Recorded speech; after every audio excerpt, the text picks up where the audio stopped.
not be thinking fondly of the split that you were one of the first teams eliminated in, I will Probably definitely say. Probably not. DSG definitely big underdogs, but it is surprising the 100 Thieves are even here fighting for a lower bracket spot.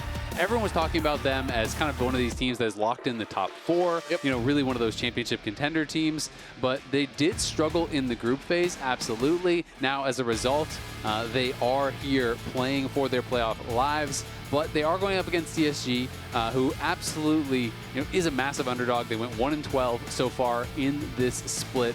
So they are going to need to triple their total wins if they want to be able to actually make it to playoffs. That's wild to think about. Their one win was against Team Liquid, and it looked pretty good. They've had a couple other closer games, but they are still heavy underdogs here. Speaking of, we got a dog locked in right there. Catching up on bans, it's Rumble, Jace, Poppy on 100 Thieves side, with Gwen, Yone, and Vi on Disguise side, and that's Naafiri locked in early for 100 Thieves. Yeah, Taliyah means you're going to get Pantheon or you're going to get Xin Zhao. They are going to go for Pantheon as that point-and-click CC. I will say giving Naafiri over to River is very dangerous. I think he's the best Naafiri in the league. This guy has made magic happen in the team fights. He is so incredibly aggressive, uses the W so well to really draw spells, to draw pressure in these fights, create openings for his teammates. So I do think that is very risky to be giving that over. Varus and Ezreal are up, so I think we're likely to just have a trade of the two. Varus, I think, is the higher priority, but some teams do disagree. So it is going to be Varus. You're looking for a mid laner. It needs to be AP. Ahri definitely fits the bill as something that matches well with the Naafiri. Then on the other side, you are probably expecting just an Ezreal, but instead they are going to go for a blind pick top laner and then use their bans to try to protect that top laner here. Interesting. Saying that the Ambessa is pretty high prio. So this is interesting to see that Ambessa get locked in. Castle has been someone who has been so incredibly flexible, has played so many different champions. So I am surprised to see him on red side and picking both your soul laners in that first 3. This will allow them to have counterpick for bot lane, you know, support counterpick on 5. But Sniper hasn't even played Ambessa so far this split. So yeah, it's one of the ones that he hasn't picked up. Yeah, so it's surprising because Ambessa would be available later. I would have thought you just go AD on 3, and then you go top laner on 4 if you want to support counterpick. But either way, I guess they're not too concerned about having the Ezreal, having the Kalista, which are probably the expected bans here. Yeah, you know that you're against the Varus, so ScaryJerry can lock in something, and they do play a lot through Huhi. When Disguise do look good, it's Huhi making plays, looking for roams, so I think getting him a counterpick, it does seem to be the name of the game for them here, as we expect the AD carry then support afterwards, and they get to ban out some of those top laners like you were talking about, the Renekton, the Gnar banned away. Yeah, that's pretty standard stuff. If you are going to pick on 3 there, obviously you are picking blind, but you do get those protection bans for top lane. So they already banned out the Gwen. They already have the Rumble and the Jace taken away on the other side, and now they're going to throw double bans here. The Ezreal, not something that 100 Thieves is concerned about. I did expect it to be Ezreal Kalista as the bans. Instead, they ban away Lucian. Lucian Milio has been getting quite popular. So they are more concerned about that. Does mean you can still go towards Ezreal if you want to here. Of course, that is not the only option by any means. Instead, they're going to go Ziggs bot. Wow. So this is pretty interesting. So they are playing, you know, more physical damage heavy on the top side with the Pantheon and the Ambessa. So they're going to lock in the Ziggs. And that makes me curious if he's going to play, you know, really kind of poke heavy for lane, or if he's just going to play more of a roam heavy style and try to get on the map, really affect these lanes. See, that's what I like about the Ziggs, is that you can answer it as support to try and poke him down, but I like it more that Ziggs can just wave clear from a full screen away. That frees up Huhi to make plays on the map like we know he likes to, backing up a Pantheon who also can make a lot of plays. And Taliyah. I mean, it's like you have 3 semi-globals. The difficulty here is that this composition requires a decent amount of setup and everybody being on the same page, making plays together. The Weaver's Wall, the Pantheon Grand Starfall, whatever he ends up going for, and it's Riven locked in for Sniper. Okay, $20 if you pick Riven. All right, pay up, buddy. Yeah, you got the cash on you? Let's see it. Better have a crisp 20 there for him. He's reaching in his pocket. I'm looking at him right now. I think it might be coming out. We'll give an update on that shortly. Sniper, please don't give first blood. Well, if he does, he can give you the $20 that he just made. There we go. And I see him holding the $20 in the air. There we go. It's in the audience right now. Okay. This is going to be exciting. He has yet to lose in pro play on the Riven. Only has a couple games in the LTA/LCS on it, but has been winning on it. Leona going to be that final pick, so it is more that roam style, move around the map. They do need hard engage, and it's another great pairing with the Taliyah. They are really setting up Abbedage for success here with point-and-click CC from both the Leona as well as from the Pantheon. Lots of great pairings there to lock people down for that seismic shove. But this is pretty exciting. It's a different style here for DSG, and it feels like so much of the emphasis is going to be put onto Castle. I think Castle is really going to have to do well in the 1v1 here. If he can create a big advantage and they can consistently attack the Riven in the side lane with Ziggs ult and Taliyah ult and Pantheon ult and a roaming Leona, you could maybe put the Riven in the dirt and try to really win the game in that way. A reminder for non-subscribers that we will see you in 30 seconds, but for everybody else sticking around, what a new look for Disguise in an elimination match. Pulling out new tricks out of the bag. Sniper pulling out old Reliable in the Riven, because this is a best of 3 where the winner advances to playoffs and the loser goes home. Everything on the line for Split 2. All the work, all the effort, all the weeks of scrims has led to this moment. Both of these teams highly motivated, I would say, on that stage. And Riven, I gotta say, I feel like Riven, at least, you know, as far as solo queue is concerned, is really strong right now. This champion is quite powerful. There's a lot of Riven 1 tricks out there that are definitely thriving these days, we shall say. I do think, you know, when you are playing Ambessa into the Riven, you have to play it fairly defensively early on. It's more about, you know, not taking any all-ins, any extended trades. You want to just be poking and prodding with your Qs and staying out of range of the Riven, because if you allow the Riven to stack Conquer and be able to actually get in on top of you with the third Q, get these stuns, you will just get run over. Like, the amount of damage this champion does is ridiculous. But with Castle playing Grasp, he clearly knows that. It's going to be about short trades and using your mobility to just dodge out from these stuns and not allow Riven to have these really extended trades. And we saw already Sniper giving a little high five to Castle up in the top lane. That's why I call it when they just throw out one ability and then walk away. So just saying, hey, I see you up there. But now we see the jungler starting on opposite sides. eXyu will be on vision right now. Currently, River is not, but they'll be pathing to opposite sides of the rift regardless. Yeah, and River's going to get spotted when he goes over towards the Raptors, so there should be no real surprises here on what either team is doing. As Huhi stepping forward there, and Eyla just going to be able to take a nice little Aftershock trade. Huhi responds in kind. See, it's a little high five. There you go. Yeah, that's what it looks like also. Yeah. Fair enough. Just with the shield, you know. Shield to anchor high five. I guess it's a high 2, high 1. We'll get back to you on that one. Bot lane, I expect to have a little bit more priority coming in from the Ziggs, the ability to clear the wave, the hit level 2 right here. And there it is. So FBI and Eyla walking back slightly, but no big advantage either way currently. Yeah, no massive advantage. I'm going to be really interested to see how ScaryJerry actually does perform on the Ziggs. It will be, you know, the first one for him this split.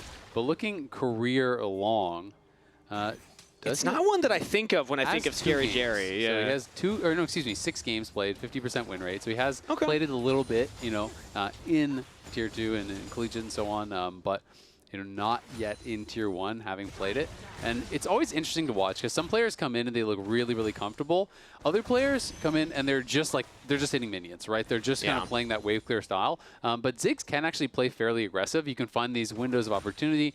And I feel like a lot of the skill expression is around how you use your satchel, right? Can you actually use the satchel to interrupt dashes? Can you use the satchel to find picks and to find these aggressive plays? Because Ziggs really does have opportunities to go pretty aggressive. It's not just about sitting and wave clearing and looking for poke. But when I think about ScaryJerry as a player and, you know, the strengths of him, the weaknesses of him, he's gotten picked off quite a few times this split so far. Ziggs can also play with great range in team fights. Harder to actually pick off a Ziggs than something like a Misfortune, which I know he's gotten a little more criticism on positioning for. So I think that, you know, theoretically, I see the angle. I see why DSG would go for something like this for him. Yeah, absolutely. And I mean, I think, like I was touching on earlier, when you're going to play a comp that's built heavily around globals, often you want to play around side lanes. And something that enables you to play side lanes is wave clear, right? Yeah. So that is something that is quite powerful. A lot of this series, though, very likely to come down to 100 Thieves dynamic duo. Quid and River, they are the stars of the team. These guys really have been the ones, ever since they've kind of joined up as a duo, to be doing a lot of the heavy lifting here. There was a ton of excitement when FBI joined, because it was kind of this thought that, okay, now they have another lane that can really be carrying. It's not just going to be about River and Quid. But though they have had their struggles, they have had some really bright moments still this split. And I think, you know, River and Quid, when they're at their best, are super aggressive and can just dominate in team fights. Yeah, and also not afraid to make action happen. They're the trigger pulls for the team quite often, as Quid actually takes a big chunk from Abbedage right there, who's been trying his best to kind of make a comeback in the region. Abbedage, I know we saw him a couple of years ago in the north, But now rejoining us here, he's very motivated to show that he has improved from the last time we saw him. Absolutely. And though Quid did take a big chunk there, he had not yet used his TP where Abbedage had already done it. So, you know, what you often try to do is if you can force your opponent to take an early TP, then you spend your health and your mana to try to chunk them prior to you TPing back to force them to base or to try to lock them in lane where you have then that HP or mana advantage. In this case, Abbedage was able to get the wave in, so not really a concern. But that's why Quid, I think, wasn't too worried about taking a bit of a bad trade there. He goes back to base. He grabs Null Magic. Yep. Is going to need Merc Treads. Absolutely. Probably pretty much everyone is going to need Merc Treads when you look over at the amount of point and click CC that DSG do have. Generally, Leona alone is like enough to force it. But when there's Leona, Pantheon, you know, that is really starting to get to those dangerous levels where if you don't have Merc Treads and you go forward, you just get stuns 100-0. Yeah, and to that mid lane point you were just making, Abbedage was able to get it back off and get into lane fast enough to contest the wave. That means that eXyu's confident enough to start this up, and with teleport on ScaryJerry Ziggs, this seems to be a confirmed early dragon for Disguise, but River's now over the wall. He might just look for the steal. Eyla and FBI walking up, Dredgeline lands onto ScaryJerry. They picked off the Ziggs through everybody. Weaver's Wall now coming in, but not quite far enough forward. Now Abbedage is trying to get in there. Quid looking for the engage onto Huhi, and the dragon goes to 100 Thieves. They'll also get a kill to start things off. Traded back onto Eyla, flash from Abbedage. Quid continues the chase. He's able to get one. Looking for another one. Still Spirit Rushing over the wall. ScaryJerry in full retreat, and 100 Thieves just crush the fight and get the dragon. Yeah, 100 Thieves did not agree that that was going to be Disguised Dragon. They show up, they jump over the wall here, and they just position aggressively, and ScaryJerry is way too far forward. I'm not sure if there was confusion on if they were going to be fighting or what, but he was ahead of where eXyu and Huhi were. Either they need to all back up, he needs to get there earlier, or someone needs to block that hook, because immediately ScaryJerry loses so much health. He does satchel out, but then not only do you lose the dragon, eXyu goes down first, Hui's caught in the back of the pit, Abbedage has to flash out, trying to get away, but Quid is always going to be there, gets the kill, gets the reset, is able to chase down ScaryJerry as well. It's an absolute disaster fight here for DSG. Ooh. And when we talked about it in draft, you're trying to play with this kind of composition around Castle and around what he's doing in the top lane. Well, you just took an all-in fight and went 1 for 4, where Castle's not even involved. We call that one not ideal right there. And yeah, again, the positioning. Unless you're 100 Thieves. Unless you're 100 Thieves, true. It depends on ideal. context. It depends on, you know, which side you're looking from here. ScaryJerry getting hooked did start all that off, though, so looking for more defensive plays from the Ziggs as Ayla's just walking him down. We have Quid walking from mid lane, but no Spirit Rush, no Flash means that ScaryJerry and Huhi can back off. Quid's just going to try and clear some vision. Now Quid actually needs River's back up here to get back into the mid lane, and River's also pushing Abbedage off. So 100 Thieves just working as a pretty well-oiled machine here. Everybody covering each other's roams, covering each other's looks. Yep, so far, so good. And when you get ahead with this kind of composition that does have so much of an ability to really get aggressive to play in their opponent's face, it is going to be very hard for DSG. The Ahri is quite fed already, and River here on the Naafiri, like I said, I feel like he is the best Naafiri in the league. This guy just plays it so aggressively, really knows how to play it to that limit, and I feel like you have to do that to really be an effective Naafiri. You just dive in the middle of everyone, you jump backward, dodging skill shots, you use the W to draw ultimates, to draw pressure, and it creates so much space for your opponents because you can't just ignore the Naafiri or the Naafiri kills you, and if you spend everything on the Naafiri and he's just dodging it all, then you're kind of just losing the fight anyway. So it's one of those champions where you really have to have confidence that you're going to be able to go in and just straight up outplay. One of the most annoying champions to do exactly what River did at that dragon, just jumping over the wall. It's like, what are you going to do? You just commit fully onto him, and instead it's actually making a play onto the bot side. FBI throws the Chains of Corruption, cleanse and flash, gets to safety. Yep, good little bit of pressure there from DSG. Is able to cleanse out of the Pantheon stun, but then with Huhi flashing forward, he knows if the follow-up CC does hit him, he is cooked, so it costs him his flash as well. Now, this is going to mean DSG do get the push, though, and maybe ScaryJerry can farm a plate or something. Quid is moving down here, though, and the rest of the DSG team is moving up towards mid side, so Eyla might actually just catch ScaryJerry. Just flash forward with the auto. ScaryJerry does use the satchel, but the dredge line lands, and Quid follows up. 100 Thieves find another kill in the bot lane. Yeah, they just didn't expect that Quid would already be down there. I think the thought process from eXyu and Huhi was, okay, now we pushed FBI back, so Quid will be roaming down and we'll cut him off in the river. We'll cut him off in the river, we'll catch him in the jungle or something like that. Quid was already past them. And so ScaryJerry is just walking up thinking it's only Nautilus here, I'm going to be able to farm and play. Ends up dying again, which is definitely costly. It's already a 2.4K gold lead. We're 9.5 minutes into the game. This one is getting away from DSG very, very quickly. And even in the isolated top lane matchup, it's looking better for Sniper. And he's going to be going towards Eclipse, which is a cheaper item. So he's going to have that one item power spike even faster. And it's just kind of looking like 100 Thieves wins all across the board. Yeah, and this is what you wanted to see from a team like 100 Thieves, is this resurgence. They had a couple of rough weeks. They did not do as well in the group as we were expecting.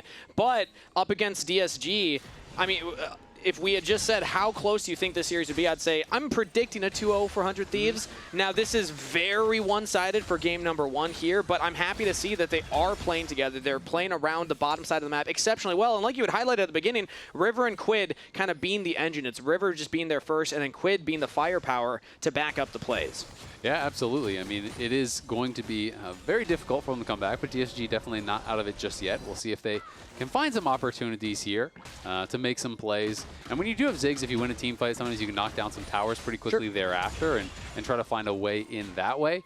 The top side, though, for 100 Thieves, definitely on their power spikes. Double Eclipse now completed. It is such cheap items that you are going to have those a lot faster, especially when you have that good start here. And Quid, who got 3 early kills, he's almost got his full first item, plus already built up his Merc Treads. So things are looking good. And Sniper 7-0. 7-0. Not all of those are in Tier 1. Some of those are in other leagues, but he has yet to lose on the Riven. It's a signature pick for him. It was a signature pick for his brother as well. Yeah. When Viper was in the league, their whole family, it feels like, they all compete to see who's the best. Ridiculous. I know Crimson, throw his name in there as well. They always compete to see who's the best Riven. Sniper does believe it's him, as you know. I'm sure they all believe it's him. I bet you if you asked any of them, yeah. But either way, it hasn't been the focal point so far, but we do expect it to do a lot of work as now that first item is completed. But instead he's fading bot side. 100 Thieves are starting up the Dragon, and now they're trying to block off Huhi. Look at the Riven TP, though. It's pretty dangerous. Yeah, very far forward. The rest of the team's not quite there, but Quid is looking over the wall. Ooh. Taliyah does not land. The seismic shove is now re-engaged here in onto Castle. Now he's all alone. A Sniper jumps in on a ScaryJerry, finds the assassination. 100 Thieves' top laner getting a lot of work done with that teleport. Yeah, nicely done there. Huhi got poked out. He had to retreat. And then even with that difficult TP location from Sniper, they couldn't actually combo up. Abbedage missed the seismic shove. Yeah. Wasn't quick enough off of eXyu's stun there. And that allowed Sniper to have some free time. Castle tries to go in. He's kind of sectioned out. And then Sniper finds the angle to flash in to get a kill onto ScaryJerry, picking him off again, getting themselves the Dragon. 100 Thieves winning out even more. And now they have the feats accomplished. So they got the upgraded boots, and we can see it one more time. Yeah, he doesn't have to flash the initial seismic shove, and that's huge for the play that happens right afterward. Yeah, absolutely. I mean, they go in, they get the charm, they get the combo down on the Huhi. He's looking like he's already in a dangerous spot. Huhi doesn't have the confidence to move over to that TP. There is the stun, but it's just too little, too late. He's able to just straight up walk out of it there. And Huhi was too low to feel like he could move over. Then as Castle goes forward, the rest of the team is saying, okay, we need to actually step forward and try to support him. But ScaryJerry gets caught by Sniper, as does Abbedage. The Ziggs goes down again in a hurry, and Eyla's enjoying this one. And you could tell with the Broken Wings third cast plus the flash forward, not a lot of reaction time there. So Sniper understanding the champion very well and showing what you can do on the Riven. 2,500 gold lead for 100 Thieves plus 2 dragons in their pocket. And everything going their way. They even got the grubs as well. So that's already feats of strength claimed very early. We've seen a couple of late feats of strength this weekend. Not in this game number 1. Nope, about as fast as you can get it, pretty much. Grabbing all those objectives instantly.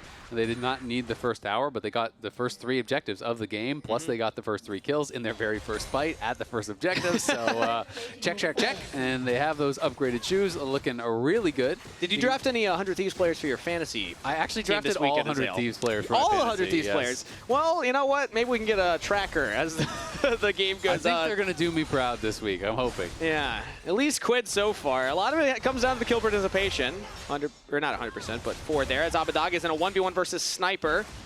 Not enough damage, but now Grand Starfall comes through. Instead, Sniper's now fading upwards towards Eyla. Flash forward from eXyu. Eyla is right there, but Sniper's in trouble. Sniper will go down. Abbedage with the kill, but Huhi will be sacrificed as well. 1-for-1 trade. Yep, 1-for-1 trade at the end of the day, but it is going to be the Pantheon ult, the flash as well from eXyu to be able to chase down Sniper and kill him. River's going to be able to push them back.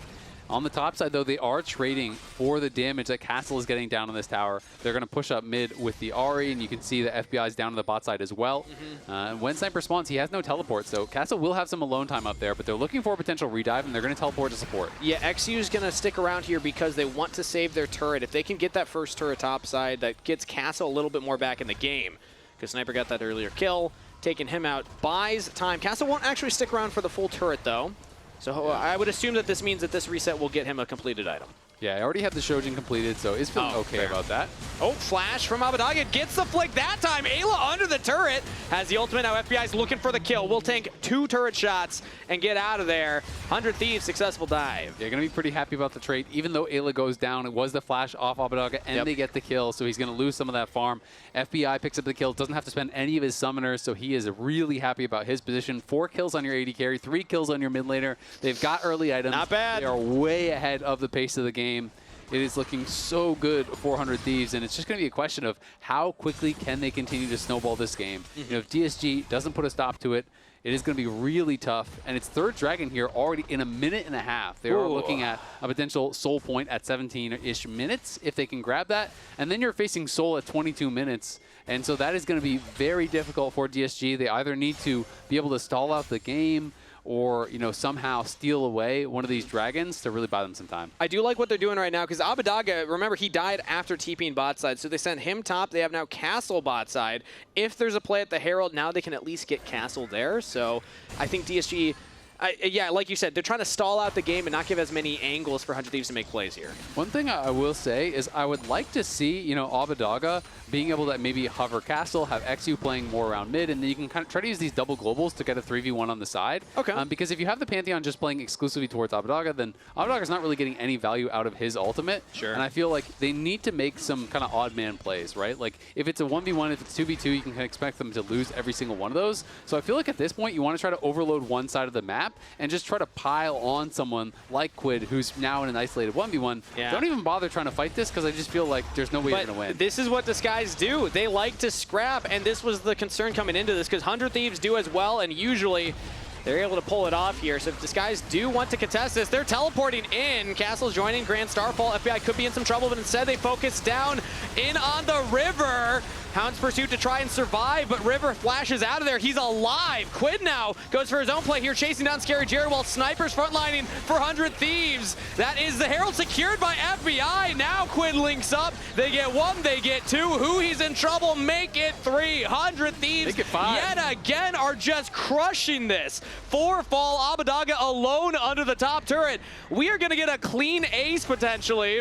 100 Thieves, they want to go for the dive. Abbedage does not have summoner spells. He is in a lot of trouble right here. Hex Flash from Eyla. Dredgeline lands, tanking up the turret. There it is. Clean ace to the Thieves. Yes, how you feel about those side lane plays now? I mean, it's tough. I get it. You want to try to fight for these objectives, but I just don't think they were really in a position to do so. And now we're going to see the Tokyo drift here. FBI drives it from mid lane all the way down the bot lane, but he jumps out on the wrong side here as he was bouncing at the back of the tower. So who's teleporting? That's going to be ScaryJerry. So only not the scariest teleport. Not the scariest, yeah. Satchel charge it is will the land, Jerriest, though. Oh, no. Is that going to be... Is that a thing now? Scariest versus the Jerriest. But either way, the Dragon is up here. Not 17 minutes exactly, but 18. They were slightly delayed. They had other things to do, like reset and like spend 10,000 gold. Yeah. But Disguise now are starting this one up here. Let's see if 100 Thieves can actually get in there. And yet again, River jumps over the wall. No flash this time, but Hound's Pursuit still available. Hasn't used it yet. eXyu's not enough damage to threaten immediately. There it is. Huhi was over the wall. They're onto River. Everything committed onto the Naafiri, but that means that Quid can unleash on the Abbedage. And River's still alive. Finally falls down. But is that enough? eXyu's over the wall, can't get in onto the Dragon. Huhi's gonna fall, and everything is falling apart for Disguise. Another Dragon to the Thieves. I mean, look at how much they spent on River there. It's just ridiculous how much he's actually soaking. You know, you're flash stunning him, you're throwing all your ultimates at him, you're throwing the seismic shove at him. You're just spending everything on this Naafiri, who doesn't really even have a lot of kills. Nope. River's just going to get in your face. He's going to force you to target him. He's going to be able to deal with that very easily on the Naafiri, but we are looking back to this previous fight. Again, it was River that was the target. They just didn't quite have the damage to burst him down. Pantheon comes in. There's the stun, into the flick, into the follow-up CC, but the W there immunes the follow-up stun from the Leona. as well as the public execution from Castle. And when you don't kill him initially there's not much going on. You can see Quid was 1v1ing ScaryJerry very easily on the top side, forces the flash. We're back to live again, excuse me, back to that replay more recently, as again, he's able to just eat so much CC, uses his W to immune the seismic shove here, and just tanks basically everything. Like, yes, you eventually kill him, but the fight is so lost because everyone else from 100 Thieves are just free hitting you during it, and this game is just such a stomp. Yeah, it's a hard game, guys. It is a hard game. I think we just have to keep look. It's a bit of a hard game. You see his expression when Huhi started explaining how they can come back, he's just like, But this was the concern coming in, is that when Disguised play the game, they like the fight. They will group at almost every objective. They will contest you for everything. And 100 Thieves, in a way, does the same thing, but just do it a little cleaner. Yeah, I mean, I would say a lot cleaner. 100 Thieves, you know, they are kind of known for their team fights. You know, even the very best team in the league will give them the credit. You know, they are really good at team fighting. You know, they do have their mistakes where they'll throw something away. Yeah, exactly. But they are very good as far as the hands. You know, generally when people beat them, they try to play more around the map. They try to capitalize on mistakes. If you just scrap with 100 Thieves, that is their game plan, man. That is what they love to do. Like, look at it. 5 members of Disguised in their bottom jungle. Otacon's there.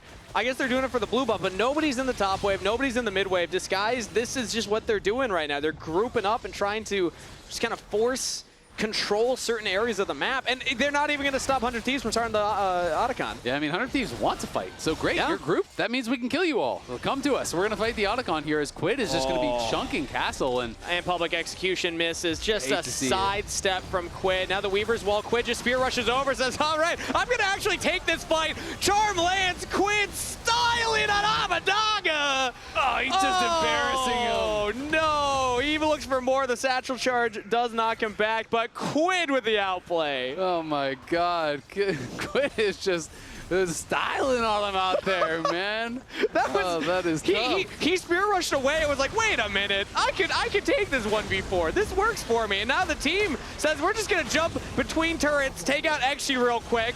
Make this a very fast game of League of Legends. Dragon's Soul point picked up for 100 Thieves, and now they're pushing in onto turrets. There's an inhibitor turret available for them. They make it 2. Sniper's going to get another tier 2 turret bot side. This is a stop. Yeah, absolutely. And they're going to get the tier 2 top at the same time. We are well over a 10,000 gold lead here. It's about to be over 11,000 if they do actually finish this off. And it is 22 minutes into the game. That is absolutely crazy there. Quid definitely having some fun. 7-0-6. He's already got a 16 stack Mage Eyes here. And he is just dancing on him, man. It's like, it's tough. It's tough out there for DSG. Shout out to Sniper. I mean, you look at the kill participation, like 11 for River, 13 for Quid. Everybody doing their part. Sniper's like, I'm here, guys. Still 4-1-1. Yeah, top lane life. Surprised you've been involved in a kill.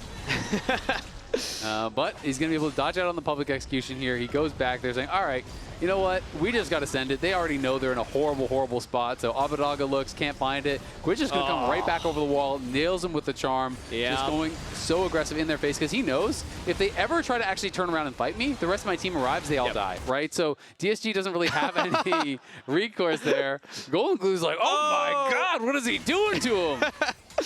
Quid, he ate his Wheaties for breakfast. Yeah. He's got his vitamins in this morning.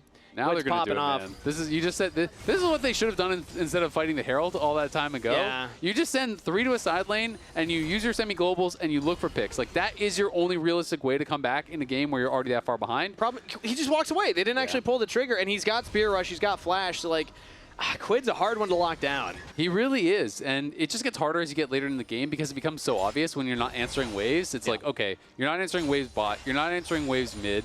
Where could you be, right? So you're just going to play it really, really safe because at this point, 100 Thieves know that as long as we push out our waves and we walk in together, it's basically unlosable, right? You just have to make sure that there's not a 3v1, a 4v1, that type of play. And now they see all that play revealed on top side, so they're just going to hard shove. They're going to take away jungle camps. They can retreat back and take the dragon here, no problem.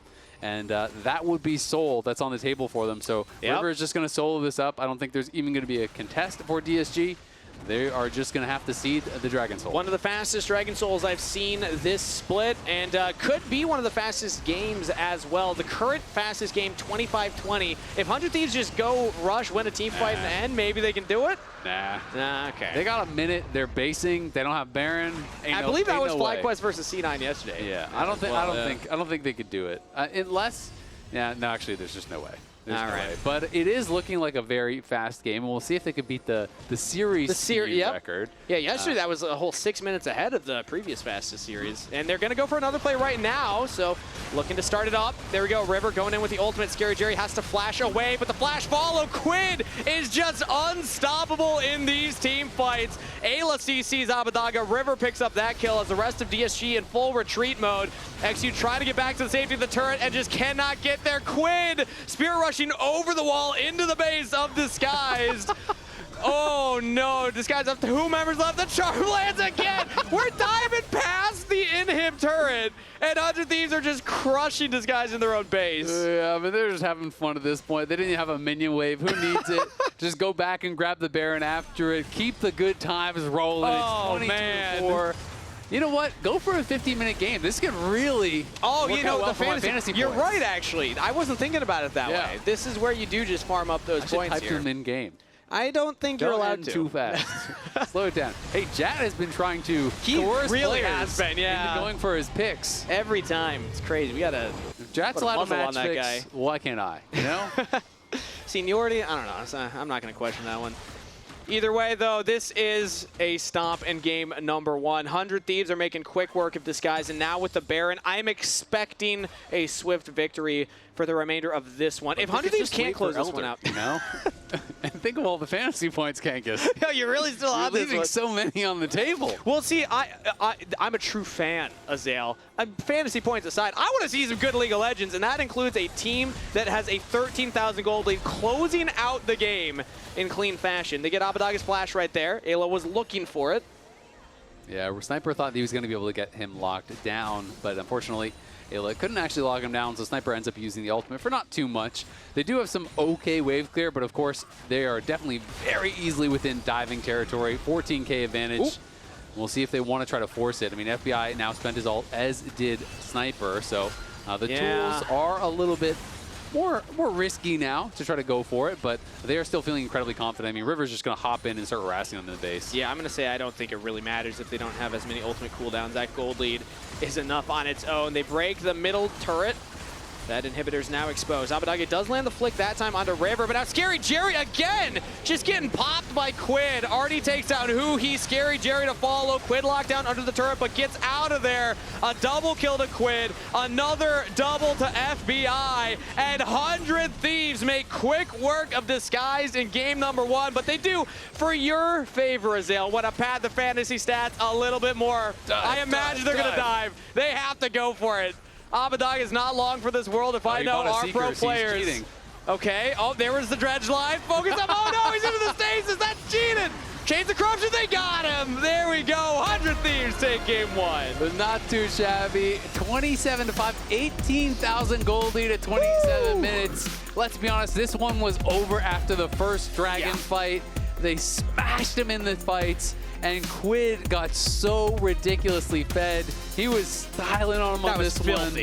100 Thieves looking crispy clean in their first game, and now only 1 game away from playoffs. And a reminder, this is elimination. 100 Thieves, we did not expect them to be down here in this elimination match, and I think they're showing that they do not want to be down here in this elimination match. Hoping to make quick work of their opponents here, lock in a playoff spot, and send DSG packing. But make sure that you don't miss any LTA action when you get your favorite foods delivered on Uber Eats for less gold. Scan the QR code on screen, click the link in chat, or the Uber Eats button on lolesports.com to access the Champions Shop featuring exclusive deals and 50% off of Uber Eats. That's going to be it from us. Dallas here from 100 Thieves before we head